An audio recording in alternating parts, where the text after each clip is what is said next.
Dinas Kesehatan Kabupaten Kota Waringin Timur melakukan fogging nyamuk di Kelurahan Baamang Tengah, Kecamatan Baamang.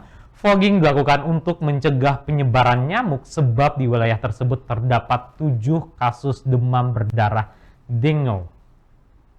Fogging atau pengasapan oleh Dinas Kesehatan Kota Waringin Timur dilakukan pada Jumat 16 Desember 2022 lalu di sekitar kawasan terjadinya kasus demam berdarah denggi yang disebarkan oleh nyamuk Aedes aegypti. Fogging dilakukan sebagai pengendalian agar tidak kembali terjadi penularan DBD. Terlebih saat ini, cuaca di Kota Waringin Timur sering tidak menentu. Di samping itu, kepadatan nyamuk juga sudah tinggi sehingga rawan terjadinya penularan. Pengelola program DBD Dinas Kesehatan Kota Waringin Timur Robi Indra Wahyu menjelaskan fogging dilakukan dengan radius 200 meter dari titik penularan DBD. Jika penularan meluas, maka titik fokus fogging juga diperluas. Robi menyebutkan sejak awal November hingga pertengahan Desember ini telah ada 7 kasus penularan DBD di wilayah Kelurahan Baamang Tengah.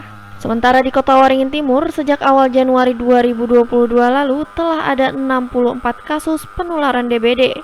Di tempat ini sudah ada penyebaran dan penularan dari penyakit demam berdarah dengan alasan untuk pengendalian supaya tidak terjadinya penyebaran dan penularan kembali, terutama pada saat ini sudah memasuki musim penghujan atau cuaca yang tidak menentu dan kepadatan nyamuknya sendiri sudah tinggi sehingga rawan untuk terjadinya penularan di tempat-tempat yang sekitar terjadinya kasus tersebut sehingga dilaksanakan penyemprotan atau fogging.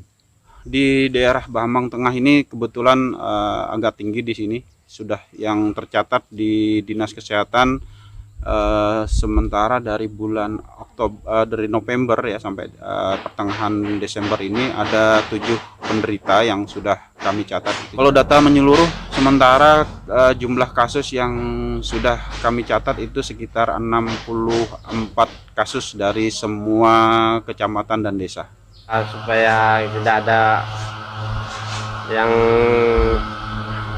penyakit lagi lah, ibaratnya kan.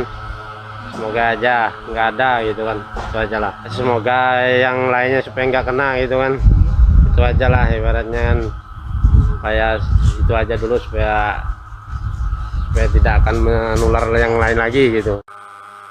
Diingatkan, jika ada keluarga yang menderita demam dengan sebab tidak jelas, warga diimbau segera memeriksakannya ke fasilitas kesehatan setempat, agar dapat dipastikan apakah tertular DBD atau tidak, sehingga dapat dilakukan penanganan dengan segera. Dari Sampit Kabupaten Kota Waringin Timur, Kalimantan Tengah, Tim Liputan Dayak TV mengabarkan.